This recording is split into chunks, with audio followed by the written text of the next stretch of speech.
Intellectual property is a term referring to creations of the intellect for which a monopoly is assigned to designated owners by law. Some common types of intellectual property rights are trademarks, copyright, patents, industrial design rights, and in some jurisdictions, trade secrets. All these cover music, literature, and other artistic works, discoveries and inventions, and words, phrases, symbols, and designs. While intellectual property law has evolved over centuries, it was not until the 19th century that the term intellectual property began to be used, and not until the late 20th century that it became commonplace in the majority of the world. History. The Statute of Monopolies and the British Statute of Anne are seen as the origins of patent law and copyright respectively, firmly establishing the concept of intellectual property. The first known use of the term intellectual property dates to 1769, when a piece published in the Monthly Review used the phrase.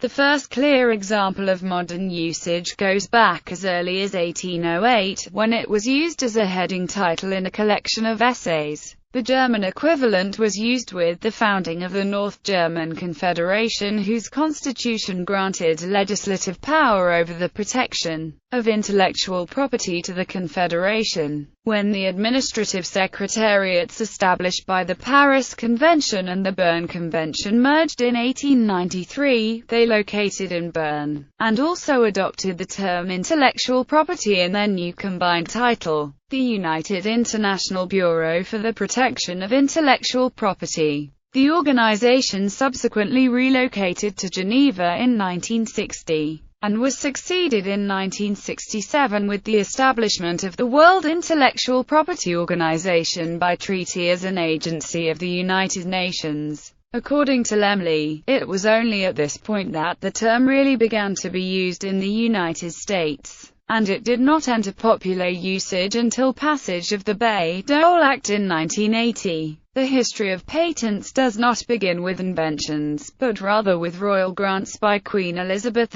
I for monopoly privileges. Approximately 200 years after the end of Elizabeth's reign, however, a patent represents a legal right obtained by an inventor providing for exclusive control over the production and sale of his mechanical or scientific invention, demonstrating the evolution of patents from royal prerogative to common law doctrine. The term can be found used in an October 1845 Massachusetts Circuit Court ruling in the patent case Davole v. Brown, in which Justice Charles L. Woodbury wrote that, "Only in this way can we protect intellectual property. The labors of the mind, productions and interests are as much a man's own as the wheat he cultivates, or the flocks he rears." The statement that discoveries are property goes back earlier. Section 1 of the French law of 1791 stated, "All new discoveries are the property of the author, to assure the inventor the property and temporary enjoyment of his discovery. There shall be delivered to him a patent for 5, 10 or 15 years. In Europe, French author A. Neon mentioned propriété intellectuelle in his Droits civils des auteurs, artistes et inventeurs, published in 1846. Until recently, the purpose of intellectual property law was to give as little protection possible in order to encourage innovation. Historically, therefore, they were granted only when they were necessary to encourage invention, limited in time and scope.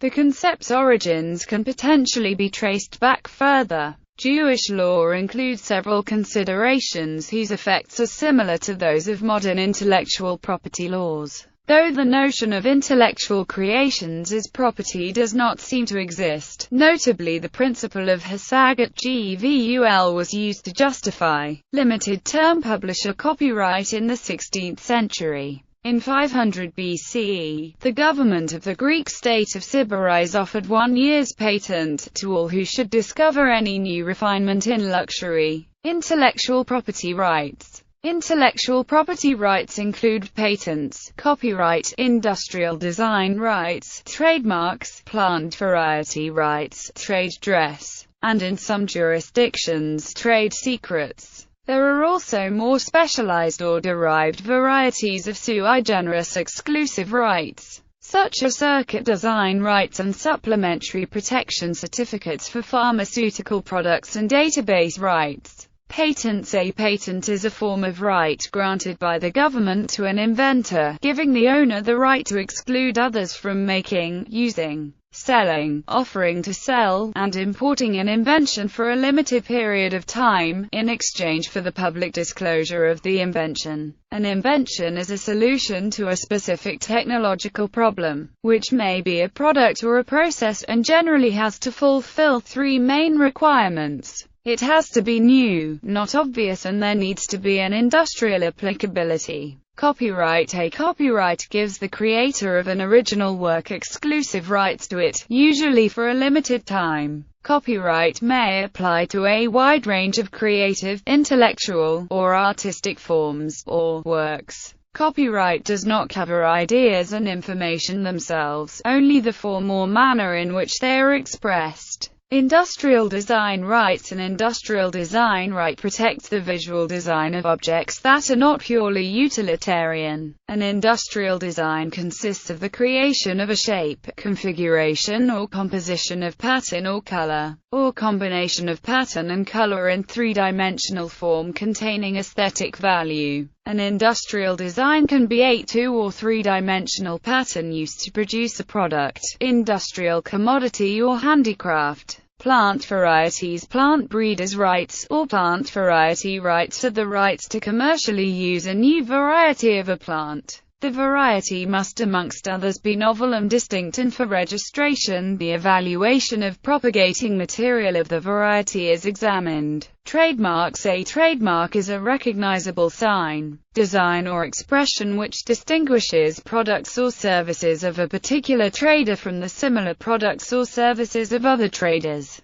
Trade dress. Trade dress is a legal term of art that generally refers to characteristics of the visual appearance of a product or its packaging that signify the source of the product to consumers. Trade secrets. A trade secret is a formula, practice, process, design, instrument, pattern, or compilation of information which is not generally known or reasonably ascertainable, by which a business can obtain an economic advantage over competitors or customers. Objectives of intellectual property law. The stated objective of most intellectual property law is to promote progress by exchanging limited exclusive rights for disclosure of inventions and creative works. Society and the patentee, copyright owner mutually benefit, and an incentive is created for inventors and authors to create and disclose their work. Some commentators have noted that the objective of intellectual property legislators and those who support its implementation appears to be absolute protection. If some intellectual property is desirable because it encourages innovation, they reason, more is better. The thinking is that creators will not have sufficient incentive to invent unless they are legally entitled to capture the full social value of their inventions. Other recent developments in intellectual property law, such as the America Invents Act, stress international harmonization. Recently there has also been much debate over the desirability of using intellectual property rights to protect cultural heritage, including intangible one, as well as over risks of commodification derived from this possibility. The issue still remains open in legal scholarship. Financial incentive. These exclusive rights allow owners of intellectual property to benefit from the property they have created, providing a financial incentive for the creation of an investment in intellectual property, and, in case of patents, pay associated research and development costs. Some commentators, such as David Levine and Michelle Boldrin, dispute this justification. In 2013, the United States Patent and Trademark Office approximated that the worth of intellectual property to the U.S. economy is more than $5 trillion and creates employment for an estimated 18 million American people. The value of intellectual property is considered similarly high in other developed nations, such as those in the European Union. In the UK, IP has become a recognized asset class for use in pension-led funds funding and other types of business finance. However, in 2013, the UK Intellectual Property Office stated, "There are millions of intangible business assets whose value is either not being leveraged at all, or only being leveraged inadvertently." Economic growth. The WIPO Treaty and several related international agreements underline that the protection of intellectual property rights is essential to maintaining economic growth. The WIPO Intellectual Property Handbook gives 2 reasons for intellectual property laws. One is to give statutory expression to the moral and economic rights of creators in their creations and the rights of the public in access to those creations. The second is to promote, as a deliberate act of government policy, creativity and the dissemination and application of its results, and to encourage fair trading which would contribute to economic and social development. The Anti-Counterfeiting Trade Agreement states that effective enforcement of intellectual property rights is critical to sustaining economic growth across all industries and globally. Economists estimate that 2/3 of the value of large businesses in the United States can be traced to intangible assets.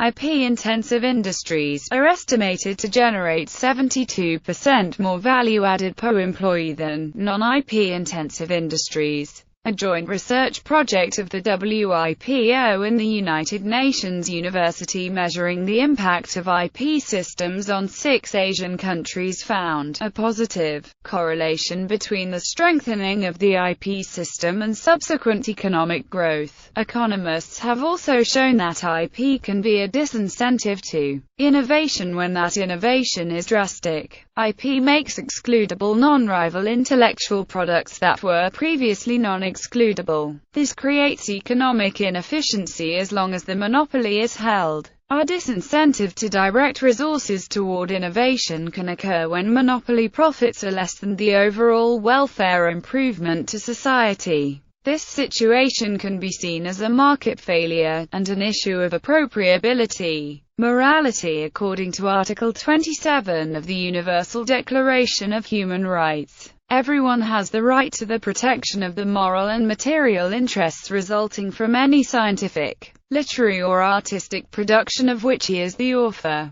Although the relationship between intellectual property and human rights is a complex one, there are moral arguments for intellectual property. The arguments that justify intellectual property fall into 3 major categories. Personality theorists believe intellectual property is an extension of an individual. Utilitarians believe that intellectual property stimulates social progress and pushes people to further innovation. Lockeans argue that intellectual property is justified based on deservedness and hard work. Various moral justifications for private property can be used to argue in favor of the morality of intellectual property, such as natural rights, justice argument. This argument is based on Locke's idea that a person has a natural right over the labor and or products which is produced by his/her body. Appropriating these products is viewed as unjust. Although Locke had never explicitly stated that natural right applied to products of the mind,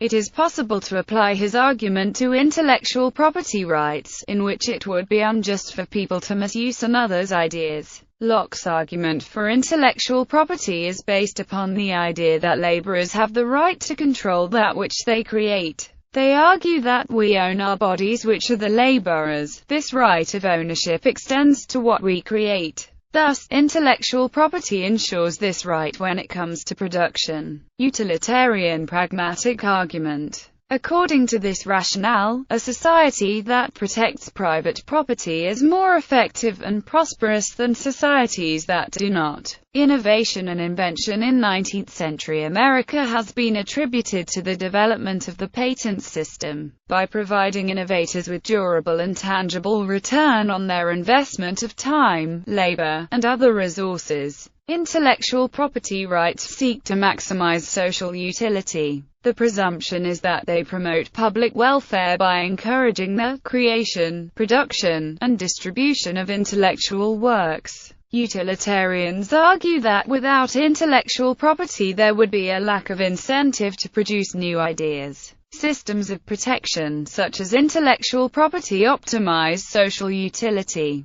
Personality argument. This argument is based on a quote from Hegel. Every man has the right to turn his will upon a thing or make the thing an object of his will, that is to say, to set aside the mere thing and recreate it as his own. European intellectual property law is shaped by this notion that ideas are an extension of oneself and of one's personality. Personality theorists argue that by being a creator of something one is inherently at risk and vulnerable for having their ideas and designs stolen and/or altered. Intellectual property protects these moral claims that have to do with personality. Lysander Spooner argues that a man has a natural and absolute right, and if a natural and absolute, then necessarily a perpetual, right, of property in the ideas, of which he is the discoverer or creator, that his right of property in ideas is intrinsically the same as, and stands on identically the same grounds with, his right of property in material things, that no distinction of principle exists between the two cases. Writer Ayn Rand argued in her book Capitalism, the Unknown Ideal, that the protection of intellectual property is essentially a moral issue.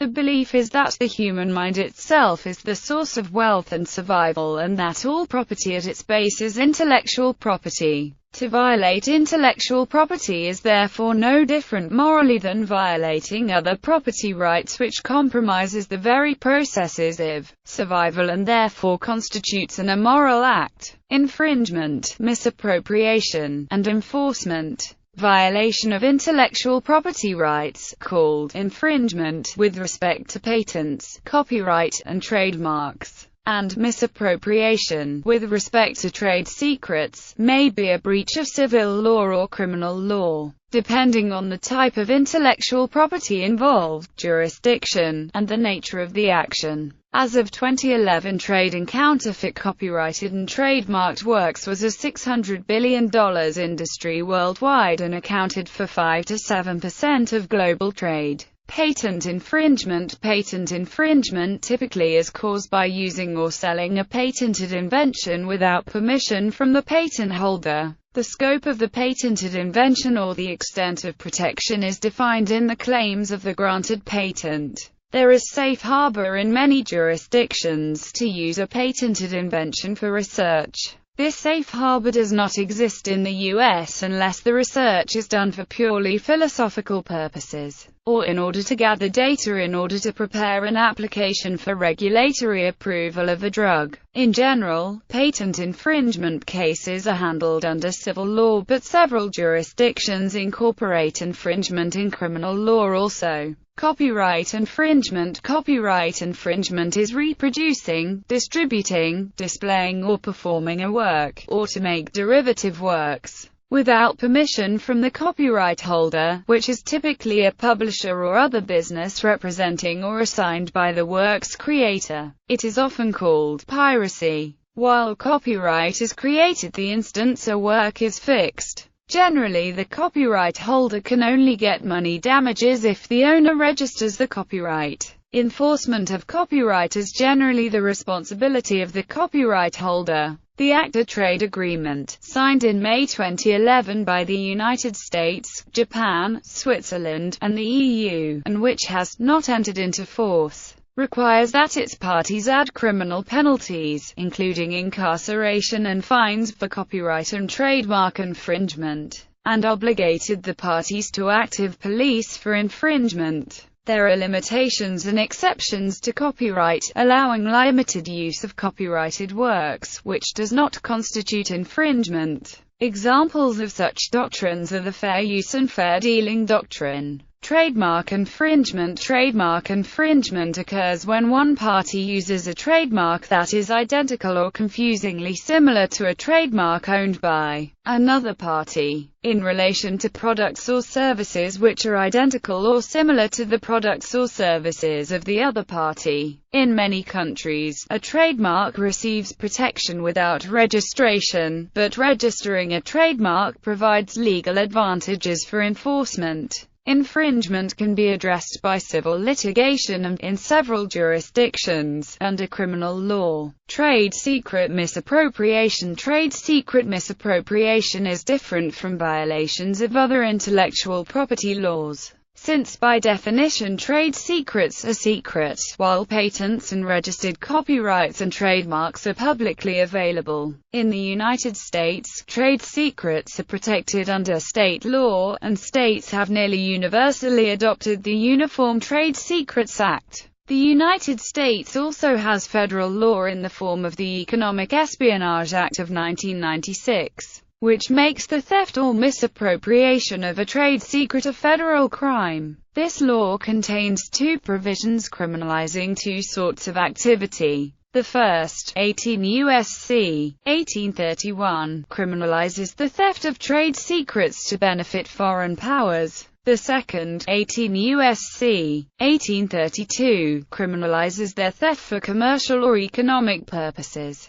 In Commonwealth common law jurisdictions, confidentiality and trade secrets are regarded as an equitable right rather than a property right, but penalties for theft are roughly the same as the United States.